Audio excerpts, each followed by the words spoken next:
महाराष्ट्र माझा, हृदयात महाराष्ट्र, नजरेत कोकण. कोकण कोकण कोकण आणि महाराष्ट्रातील न्यूज अपडेटसाठी लाईक करा, फॉलो करा आणि सबस्क्राईब करा महाराष्ट्र माझा डिजिटल न्यूज चॅनल. पाण्याची जी पातळी आहे, ही पातळी त्या ठिकाणी भूगर्भातली अतिशय खोलवर जाणार आहे. दुष्परिणाम आहे, धुळीचा परिणाम आहे, अनेक समस्यांना, आजारांना हे स्थानिक लोकांना त्या ठिकाणी सामोरं जावं लागणार आहे. आणि म्हणून माझं म्हणणं असं आहे की ज्या सगळ्या सेफ्टी मायनिंग पाळून, सगळ्या अधिकृत परवानग्या घेऊन कोणी जर मायनिंग करत असेल तर त्याला आमचा विरोध नाही.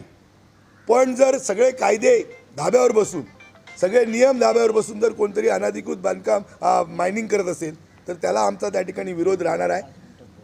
लवकरात लवकर जनतेशी, कारण लोकांचा संपर्क, या सगळ्या जनतेनं माझ्याशी संपर्क साधलेला आहे.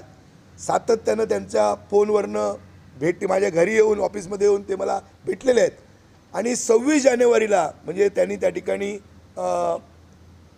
आंदोलन किंवा उपोषण जिल्हाधिकारी कार्यालय स्तरावर करणार असं तिथल्या स्थानिक जनतेनं मला सांगितलेलं आहे.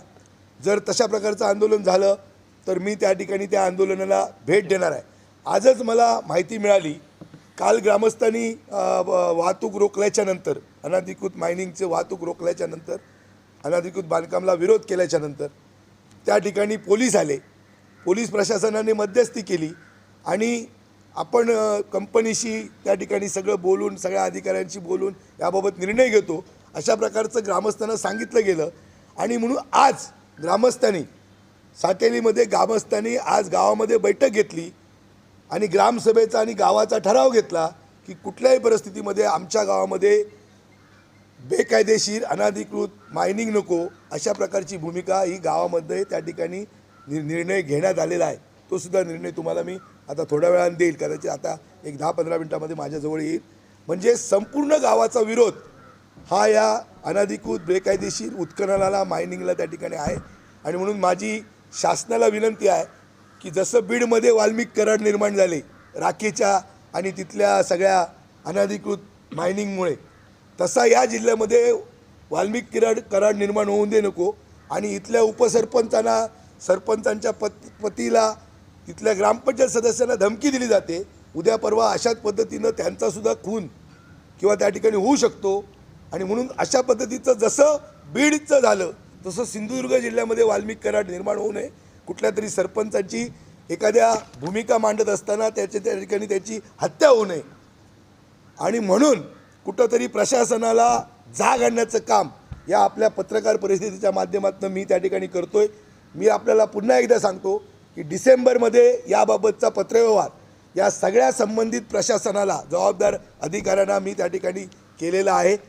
आज जानेवारी 20 तारीख, किती 21 तारीख, अजूनही त्या ठिकाणी कुठलंही उत्तर, ना RTOचं, ना वनविभागाचं, ना तुमच्या खनिकर्म विभागाचं, ना जिल्हाधिकाऱ्यांचं, ना पोलिसांचं कुठलंही उत्तर याच्यामध्ये आलेलं नाही. आणि म्हणून जर याबाबत प्रशासनानं जर गांभीर्याने हे घेतलं नाही, प्रांत असतील, तहसीलदार असतील, कारण हे महत्त्वाचं प्रमुख खनिज आहे या जिल्ह्यातलं, ज्याच्यावर उद्योग, व्यवसाय, रोजगार सगळं अवलंबून आहे. जर नाही घेतलं तर याच्यामध्ये आग्रही भूमिका त्या ठिकाणी राहील. जसं एक आंदोलन, जन आंदोलन हे त्या ठिकाणी सातार्ड्यामध्ये, साटेलीमध्ये जिथं हा प्रकल्प आहे, जनतेचा विरोध आहे, जे डंपर व्यावसायिक आहेत त्यांना बरोबर घेतलं जाईल, स्थानिक ग्रामस्थांना बरोबर घेतलं जाईल आणि त्या सगळ्यांना घेऊन याच्यामध्ये या सगळ्या अनधिकृत, बेकायदेशीर मायनिंगच्या विरोधात त्या ठिकाणी आवाज हा त्या ठिकाणी उठवला जाईल. मी लवकरच आपल्याशी परत एकदा याबाबत संवाद साधेन. कोकण आणि महाराष्ट्रातील न्यूज अपडेट्ससाठी लाईक करा, फॉलो करा आणि सबस्क्राईब करा महाराष्ट्र माझा डिजिटल न्यूज चॅनल.